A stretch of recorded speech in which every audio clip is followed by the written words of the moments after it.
ابھی اپنے دل کی ہر بات اس سے شیئر کرتی اور وہ اس کے سسرال والوں پر کٹتی جلتی بنتی رہتی۔ ابھی بھی وہ دونوں اسی موضوع پر باتیں کیے جا رہی تھیں۔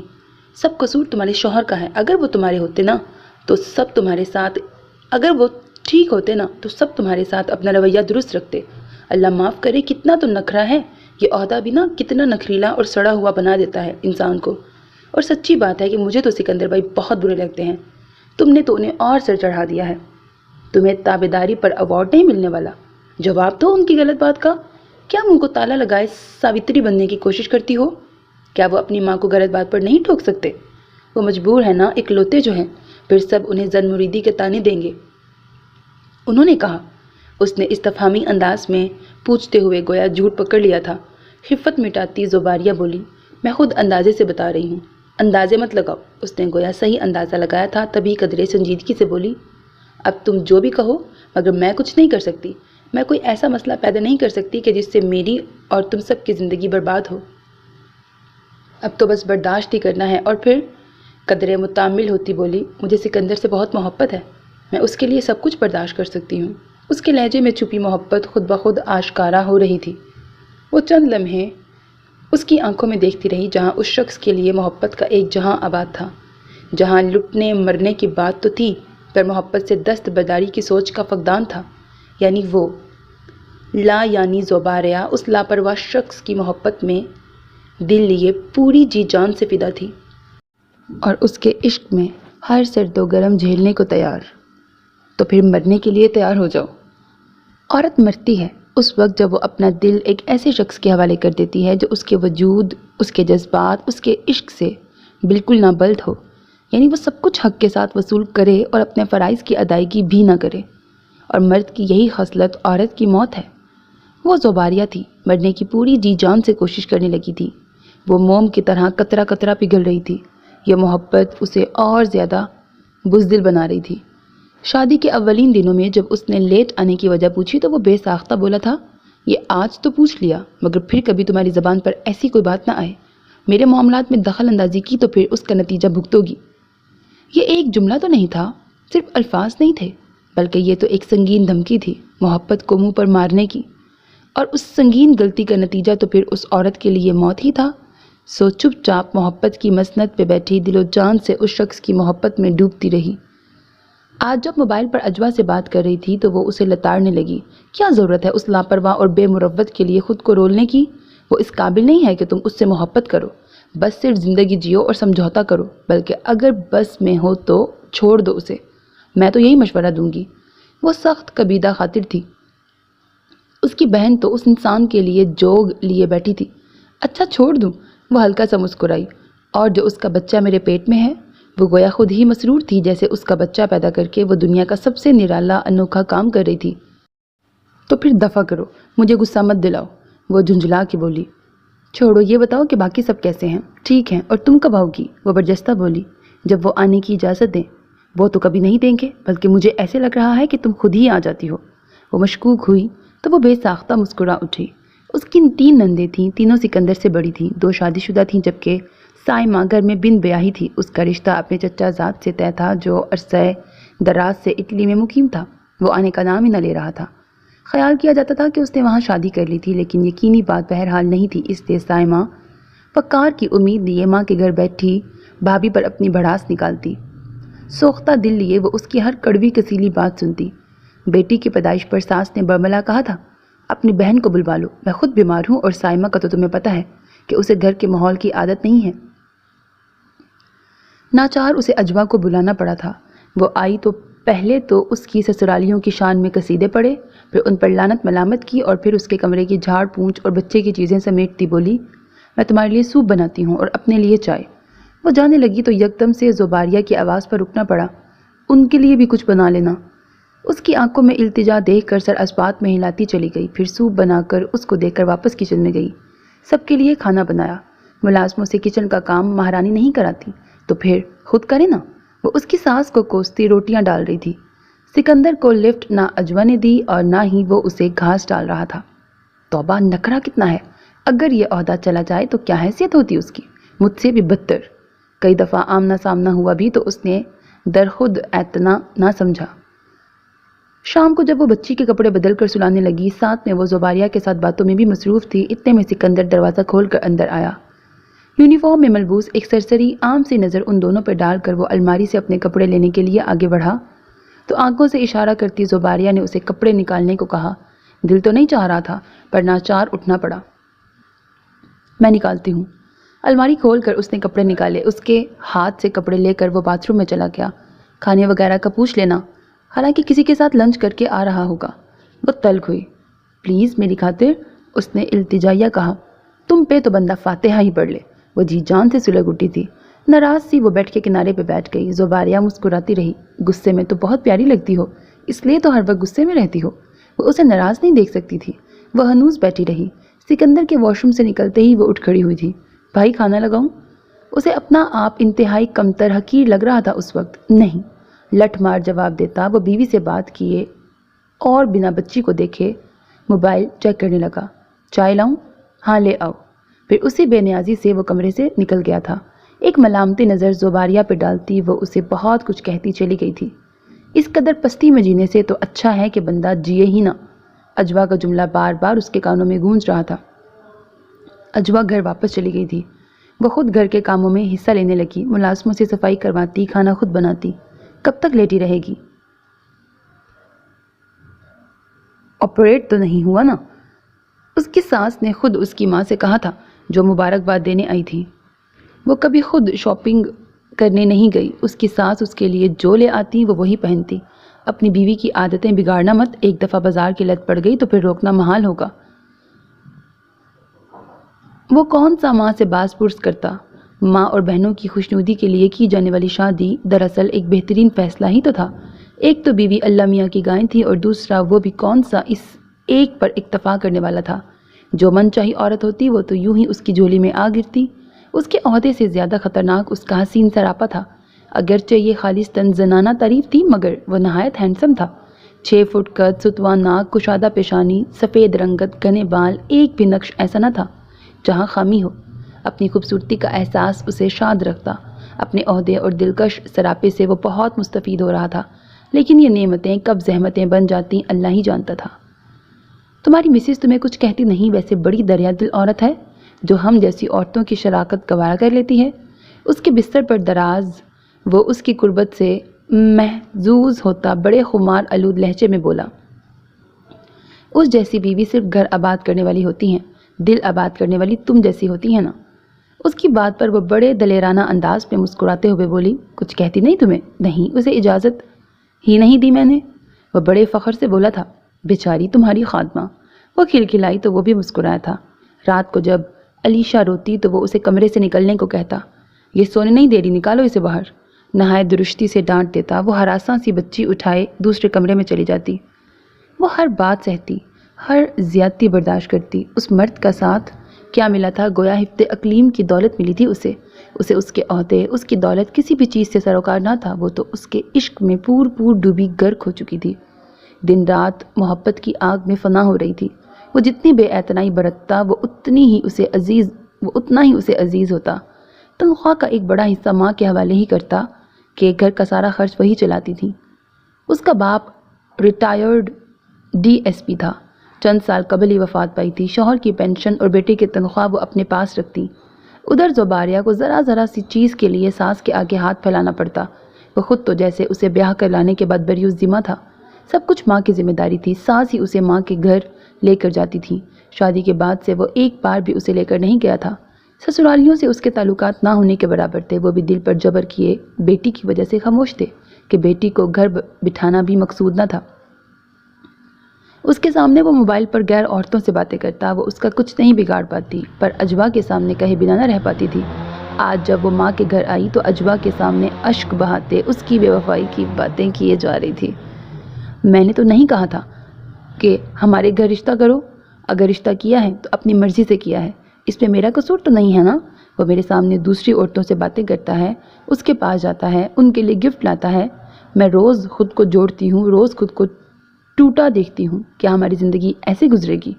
وہ جس کرب و اذیت سے گزر رہی تھی اجوا کو اس کا اندازہ تھا، تبھی تحمل سے بولی، تبھی تو کہتی ہوں وہ کمینہ محبت کے لائق نہیں ہے۔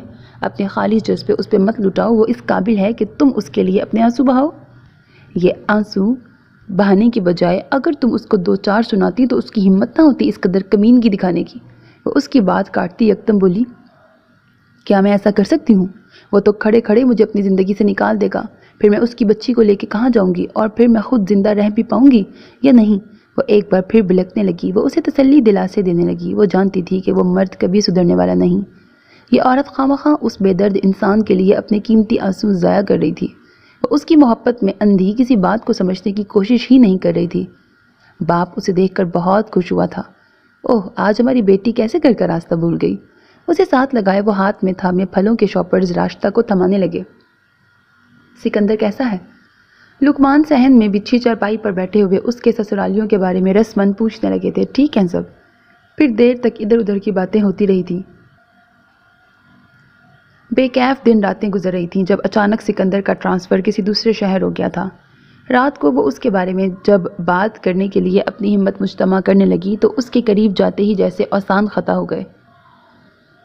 قدرے ہچکچاتے وہ اس کے قریب بیٹھ گئی تھی۔ آپ صبح جائیں گے؟ بات شروع کرنی خاصی مشکل لگ رہی تھی۔ نہیں، پرسوں۔ وہ بستر پر دراز دونوں آنکھوں پر ہاتھ رکھے بولا، کیا آپ ہمیں اپنے ساتھ لے کر جائیں گے؟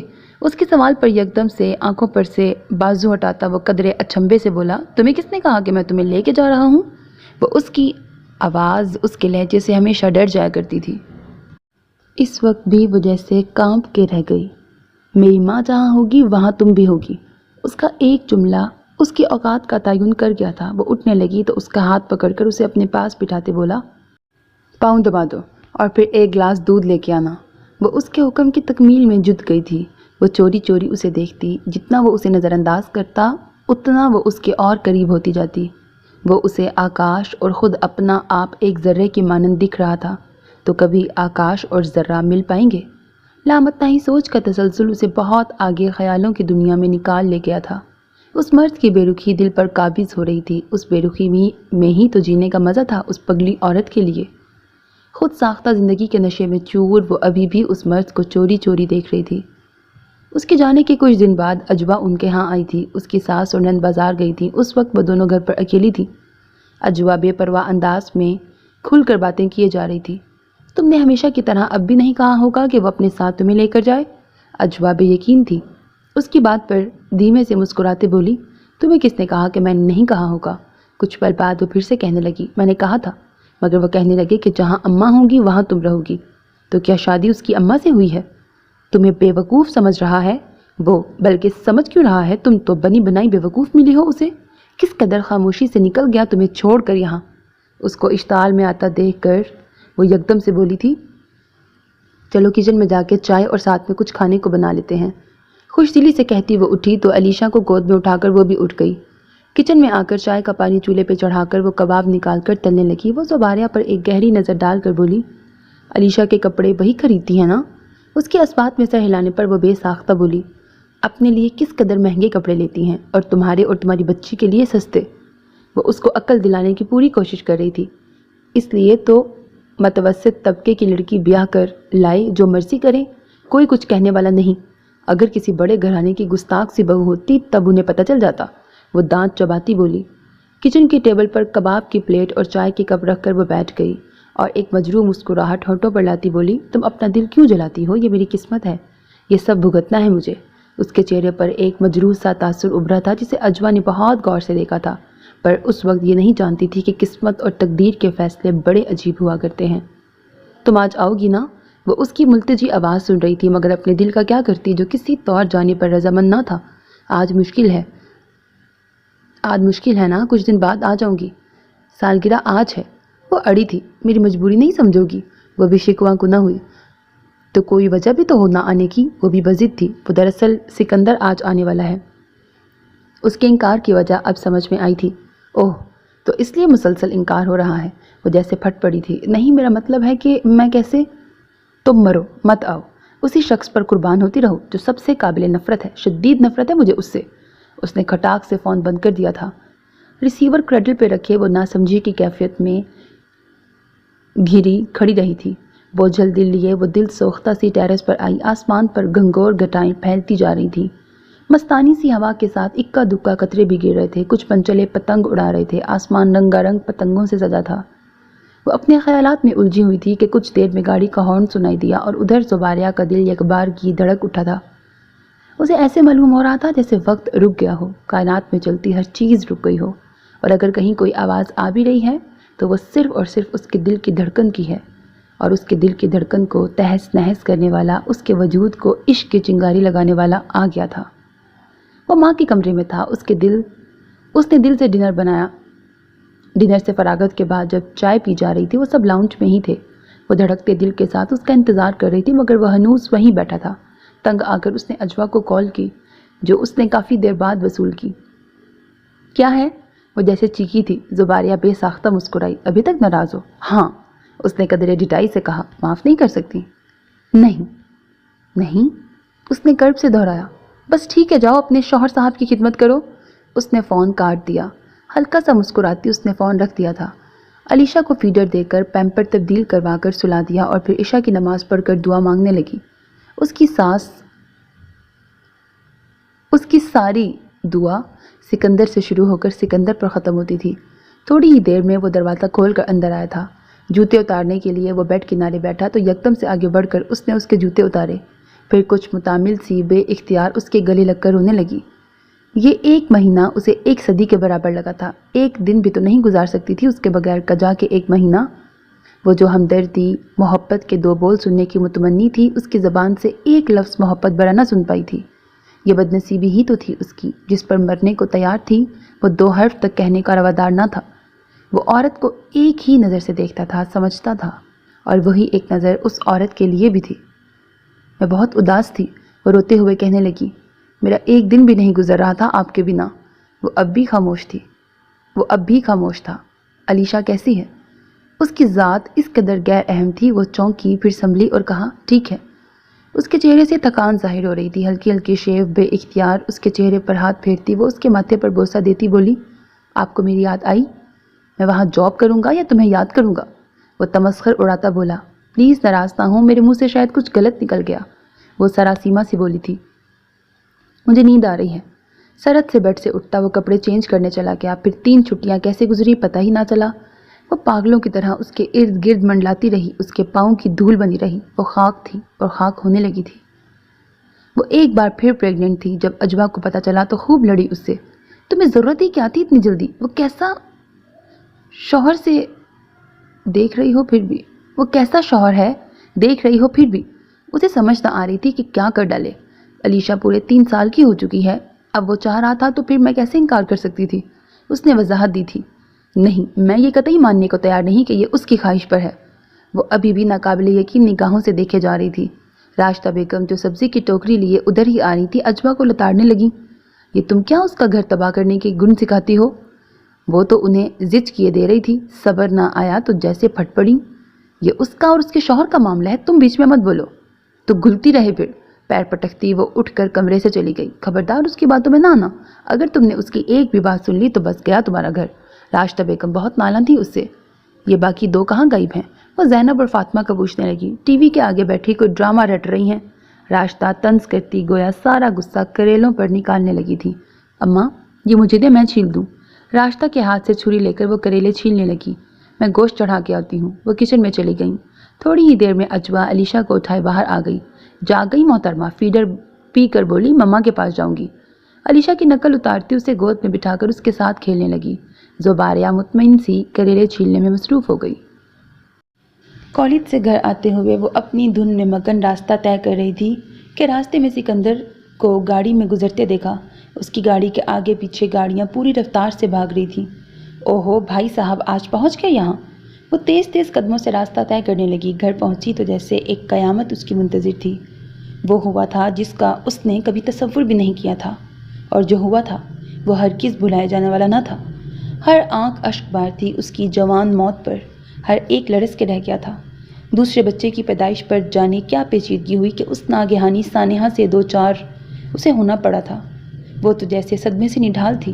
اسے یقین نہیں آ رہا تھا کہ اس کا ہنستا کھلکھلاتا وجود منو مٹی تلے جا سویا تھا۔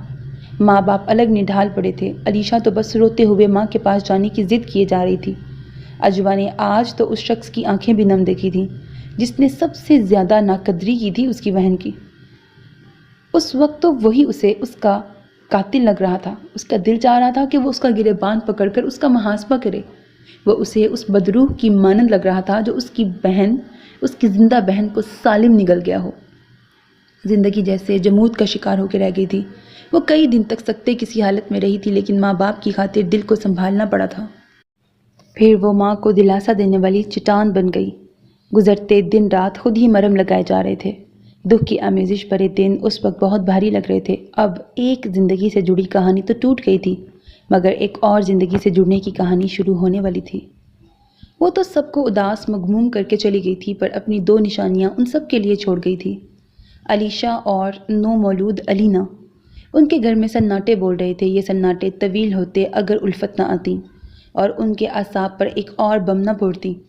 یہ سوچا بھی کیسے انہوں نے؟ جب اس نے سنا تو دنگ رہ گئی تھی۔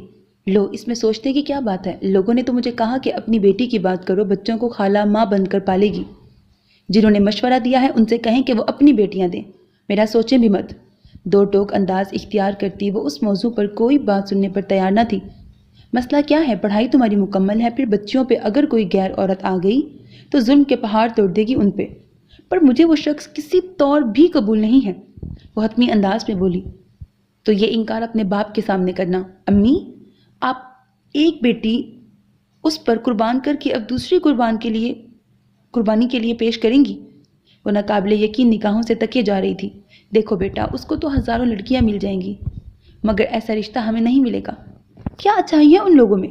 تو برائی بھی اتنی نہیں ہے۔ وہ ایک بد کردار مرد ہے، اس نے برملا کہا تھا۔ ہر مرد ہوتا ہے؟ ہر مرد نہیں ہوتا، چھپا ہوتا ہے، اس لیے قابل بھروسہ لگتا ہے۔ راشدہ اپنے موقف سے ہٹنے پر تیار نہ تھی۔ فلرٹ کرنے میں اور بد کرداری میں فرق ہوتا ہے امی، وہ بھی سنجیدگی سے بولی۔ ٹھیک ہو جائے گا، جب بچے بڑے ہوتے ہیں تو ماں باپ خود بخود سنبھل جاتے ہیں، اور پھر وہ اعلیٰ عہدے پر فائز ہے۔ قصور اس کا نہیں، لڑکیوں کا ہے جو خود کو اس قدر ازراں کرتی ہیں۔ ماں کسی صورت اس کا موقف ماننے پر تیار نہ تھی، لیکن یہ معاملہ اس وقت شدت اختیار کر گیا جب الفت نے کہا، اگر تم اپنی بیٹی دینے پر تیار نہیں تو اپنی نواسیاں یہاں اپنے گھر لے آؤ، غیر لڑکیاں تو انہیں نہیں رکھیں گی۔ ان کی اس قدر ڈٹائی پر راشدہ بیگم تل ملائی ہوئی بولی، بہن کچھ وقت سوچنے کے لیے دیں، ہم فیصلہ کر کے۔ فیصلہ ہمارے حق میں ہونا چاہیے، مجھ سے اب بچیاں نہیں سنبھلتی، جلدی کرو، دیر نہ ہو جائے۔ جاتے جاتے بھی دمکا گئی۔ دیکھا آپ نے کیسے دمکا رہی ہیں، زبردستی کر رہی ہیں وہ، اجوا تیش میں آ کر بولی۔ خدا کے لیے مجھے پاگل مت کرو۔ پھر روتے ہوئے بولی، نہ تو تمہیں میرا خیال ہے، نہ ان پھول سی بچیوں کا۔ اگر تمہیں اپنی بہنوں کا اور ماں باپ کا خیال ہوتا تو فوراً ہاں کر دیتی، پر تمہارے جیسی خود غرض اولاد تو اللہ دشمن کو بھی نہ دے۔ ماں کوسنے لگی تو وہ دل گرفتہ سی وہیں بیٹھتی چلی گئی۔ تم بھی اس شخص کی طرفداری کرو گی؟ رباب کی بات پر وہ حیرت سے دیکھنے لگی۔ نہیں، میں تو ایک سیدھی بات کر رہی ہوں، اگر کوئی بھی دوسری عورت آئی تو وہ تمہاری بھانجیوں کے ساتھ کیا کرے گی، اس کا اندازہ تو تمہیں ہوگا۔ اگر تمہارے ماں باپ ایسا کرنے کو کہہ رہے ہیں تو اس میں برائی بھی نہیں ہے۔ کبھی کبھار ہمیں کچھ فیصلے دوسروں کی خاطر بھی کرنے پڑتے ہیں، باقی تم خود سمجھدار ہو۔ رباب اس کی دوست کو اس کی ماں نے اسے سمجھانے کے لیے بلایا تھا، لیکن فیصلہ اس وقت ہوا تھا جب اس کے باپ نے بنا اسے پوچھے ہاں کر دی تھی۔ قسمت کی ستم ظریفی، ایک بہن گھر سے نکلی تو دوسری ایک جوڑے میں وہاں آئی تھی۔ یہ شادی تو نہ تھی، ایک سودا تھا جو ان بچوں کی خاطر کیا گیا تھا۔ شادی کی پہلی رات جیسا کچھ بھی نہیں تھا، وہی کمرہ، وہی لوگ، بالکل عام سا دن، عام سی رات۔ شادی ایسی تو نہیں ہوتی۔ اس کمرے میں زباریہ ہوتی تھی، اور اب وہ اس کے بستر پر یکدم سے اس کے اندر کچھ ٹوٹا تھا، دل رو رہا تھا، پر آنکھیں خشک تھیں۔ اس مرد کی بے التفاتی نے تو مارا تھا اسے۔ قسمت کی بار اب کی بار ہمارا مقدر نہیں بنے گی، اب تمہاری باری ہے سکندر، اب تم تیار ہو جاؤ۔ وہ اندر ہی اندر زہر اتار رہی تھی۔ کھٹکے کی آواز پر بے ساختہ اس نے نظر اٹھا کر دیکھا تھا۔ وہ بڑا کھلا کھلا سا لگ رہا تھا، کسی اداسی کا شائبہ تک نہ تھا اس کے چہرے پر۔ اس کے وجود پر ایک قہرمانی نگاہ ڈال کر وہ 1 مہینے کی بچی کو اٹھا کر بیڈ کے کنارے بیٹھ گئی۔ علیشہ نوڈلز کی فرمائش کرنے لگی تھی۔ وہ علینا کو بیڈ پر لٹا کر علیشہ سے بولی، آؤ میں بنا دوں۔ وہ کافی دیر تک کمرے میں لیٹا ٹی وی دیکھتا رہا۔ کچھ ہی دیر میں علیشہ اس کے ہمراہ آئی تو اسے دیکھ کر بولا، علیشہ تم جاؤ دادی کے پاس سو جاؤ۔ نہیں، میں خالہ کے پاس سوؤں گی۔ کہا نا دادی کے پاس۔ اس کا اصرار اس عورت کے جسم و جان میں آگ دہکا رہا تھا۔ چلو علیشا، دیر ہو رہی ہے، ہم سوئیں گے ابھی۔ علیشا کو بیڈ پر لٹا کے وہ خود کنارے پر لیٹ گئی تھی۔ دوسرے کنارے پر لیٹا وہ جیسے شش و پنچ میں مبتلا کچھ پل حیرانی سے اسے دیکھتا رہا، پھر بنا کچھ کہے ٹی وی پر نظریں جما کر پروگرام دیکھنے کی کوشش کرنے لگا۔ کچھ دیر بعد اس نے دیکھا وہ تینوں گہری نیند سو رہی تھی۔ صبح علیشا کو تیار کر کے اسکول دادی کے ساتھ بھیجا اور پھر کمرے میں واپس آ کر الینا کو فیڈر پلانے لگی۔ نیند سے بیدار ہو کر اس نے کسل مندی سے آنکھیں کھولی تو اسے دیکھتا بولا، ناشتہ تیار ہے کہ نہیں؟ نہیں۔ اور میرے کپڑے؟ نہیں۔ کیوں؟ اس کا جواب تو تمہارے پاس ہوگا۔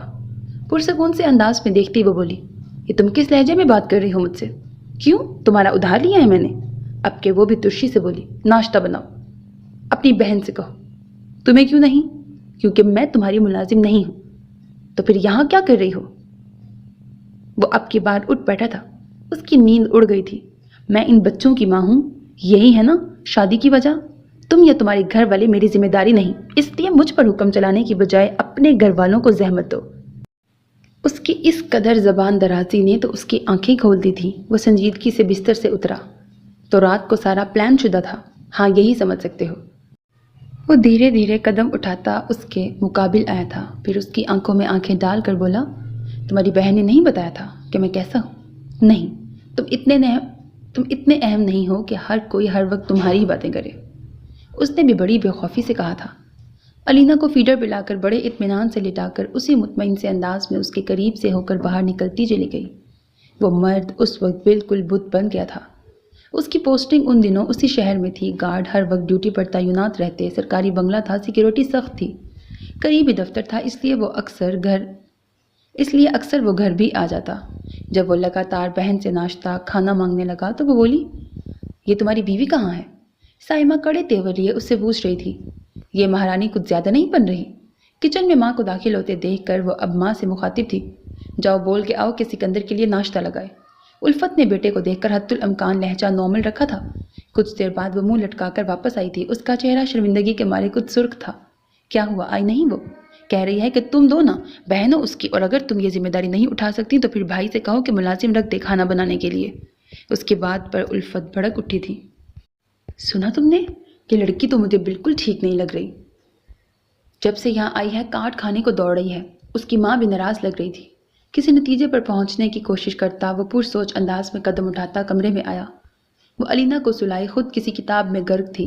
وہ اس کے سر پر کھڑا چند لمحے تک تو اسے دیکھتا رہا، پھر بولا، آج علیشا کو امی کے کمرے میں سلا دینا، علیشا میرے ساتھ سوئے گی۔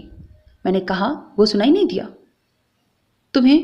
نہیں، کیونکہ نہ میں تم سے بات کرنا چاہتی ہوں، نہ تمہاری کوئی بات سننا چاہوں گی۔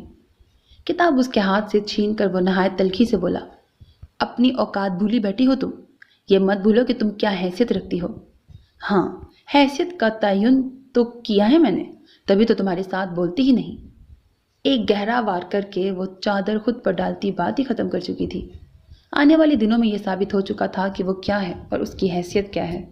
وہ عورت بہت اچھی طرح سمجھانے لگی تھی۔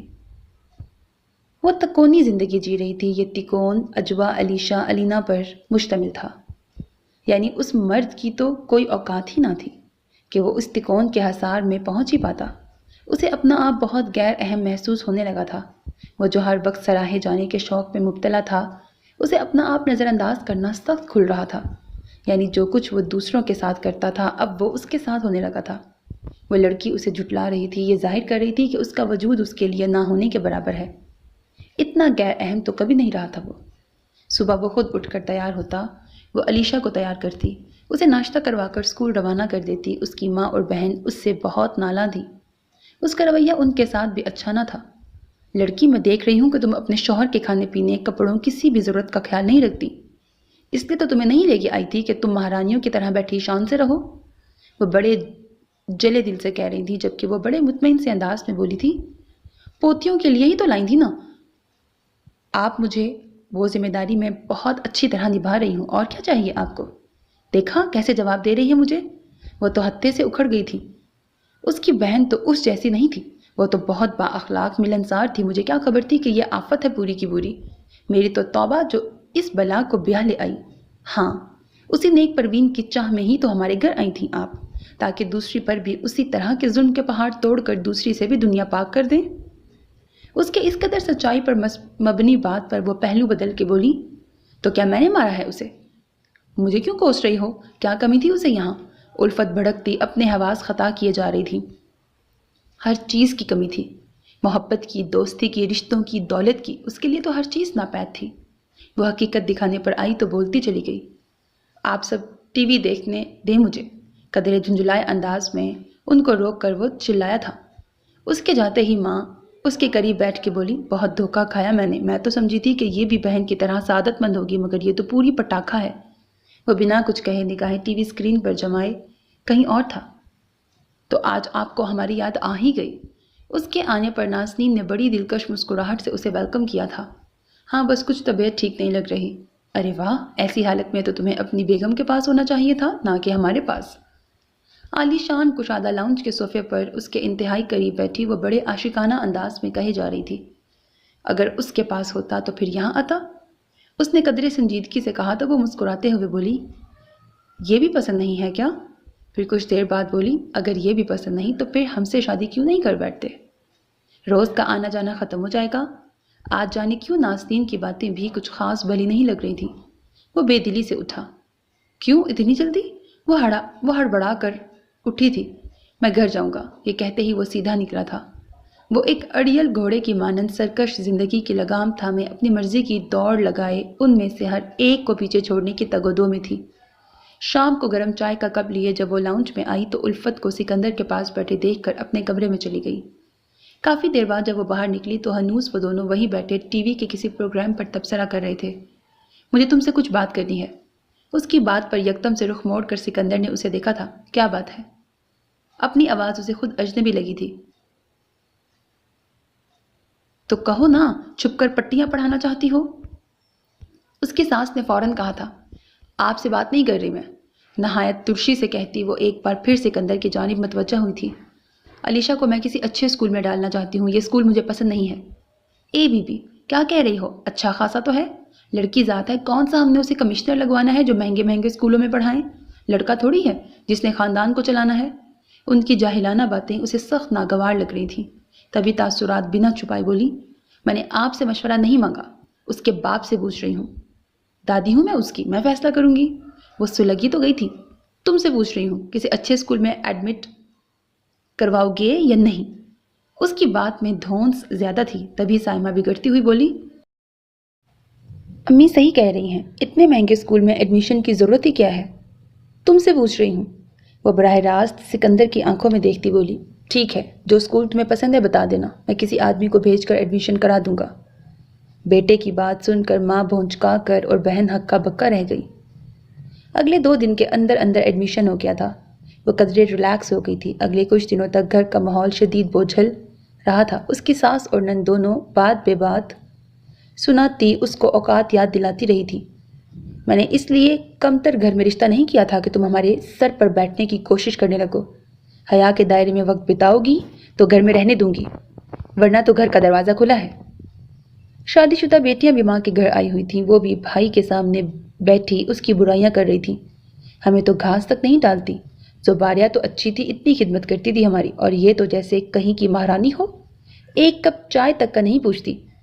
جھوٹ وہ بولیں جو قابل برداشت ہو۔ جب سے آئی ہیں آپ، کون کچن میں جان کھپاتا رہا ہے آپ کے لیے؟ اگر آپ کے لیے میں ہاتھ باندھے 24 گھنٹے بھی کھڑی رہوں تب بھی کوئی نہ کوئی نقص آپ نے نکالنا ہی ہے۔ جانے وہ کب سے آ کر ان کی باتیں سنتی رہی تھی۔ وہ سب اگلے دن بازار جا رہی تھی۔ سکندر سے رقم لے کر ماں بولی، بچیوں کے کپڑے بھی لے آئیں گے، ویسے بھی پھوپھیاں جا ہی رہی ہیں، بچیوں کے رہنے دیں، وہ میں خود لے آؤں گی، آپ تکلف مت کریں۔ اجوا نے منع کیا تھا۔ کیوں؟ پہلے بھی تو میں لاتی تھی۔ آپ کے لائے کپڑے مجھے پسند نہیں ہیں۔ اس کی برملا سچی بات پر غصے سے لال پیلی ہوتی الفت نے سب کو مخاطب کرتے کہا، میری ہر بات پہ اس کو اعتراض ہے، کیا نقص ہوتا ہے ان کپڑوں میں بھلا؟ وہ جرح پر تیار تھیں، جس پر نہایت اطمینان سے ان کا اطمینان غارت کرتی وہ بولی، جیسے امیر غریب میں، جیسے مہنگے اور سستے میں، آپ جو پہنتی ہیں وہ مہنگا اور بچیوں کے سستے سے سوٹ ہوتے ہیں جو کہ مجھے ہرگز نہیں پسند۔ وہ آگ بگولا ہوتی بولی، کیا ماں کے گھر تم نے کبھی مہنگے سوٹ پہنے ہیں؟ نہیں، پر یہاں پہنوں گی۔ بائی دا وے میں بچیوں کی بات کر رہی تھی، اپنی نہیں۔ سکون آمیز لہجے میں آگ لگاتی وہ ان کی شاپنگ کا سارا موڈ غارت کر گئی تھی۔ رہی صحیح کسر بیٹے نے پوری کرتی تھی۔ اماں بچیوں کے رہنے دیں، وہ خود خرید لے گی جو اسے پسند ہو۔ یہ کہتے ہی وہ تو باہر چلا گیا جبکہ وہ گش پہ گش کھانے لگی تھیں۔ مجھے لگتا ہے کہ میرے بچے پہ تعویذ وغیرہ کرواتی ہے، وہ تو میری بات رد کر کے کیسے اس کی بات بلا چو چرا مان لیتا ہے۔ اگر یہی حال رہا تو یہ تو ہمیں گھر سے ہی نکال کر دم لے گی۔ اماں سچ کہوں تو بھائی بھی دبنے لگا ہے اس سے، پہلے تو ایسا نہ تھا۔ سائمہ بھی نمک پاشی کیے جا رہی تھی۔ اگلے دن جب وہ شاپنگ کے لیے گھر سے نکلنے لگی تو وہ بے ساختہ کہہ بیٹھا تھا، رکو میں لے کے جاتا ہوں، تم اکیلی کیسے جاؤ گی؟ اس وقت وہ بلیک پینٹ پر بلیک شرٹ پہنے، گلاسز آنکھوں پر چڑھائے کافی سنجیدہ تھا۔ شکریہ، پر میں خود جا سکتی ہوں۔ ضد مت کرو، ڈرائیور کے ساتھ چلی جاؤ۔ وہ ہنوز سنجیدہ تھا۔ مجھے عادت نہیں، جس طرح آپ بھی دھکے کھاتی کہیں آتی جاتی تھی بالکل ویسے میں بھی جا سکتی ہوں۔ ایک سخت جملہ اس کے منہ پہ مار کر وہ گیٹ سے نکل گئی تھی۔ میں لعنت بھیجتی ہوں تمہارے عہدے اور تمہاری مراد پر، دل ہی دل میں بڑبڑاتی ٹیکسی میں مارکیٹ چلی گئی تھی۔ یونیفارم وغیرہ خرید کر اگلی صبح سے علیشہ نے اسکول جانا شروع کر دیا تھا۔ صبح ناشتے کے ٹیبل پر الفت ایک بار پھر اس کے فیصلے پر ناقدانہ رائے کا اظہار کیے جا رہی تھی۔ بچی کو اتنی دور اسکول بھیجنا کتنا مشکل ہوگا، ضرورت ہی کیا تھی کہ اتنی دور کے اسکول میں ڈال دیا، اب کون لے کر جائے گا؟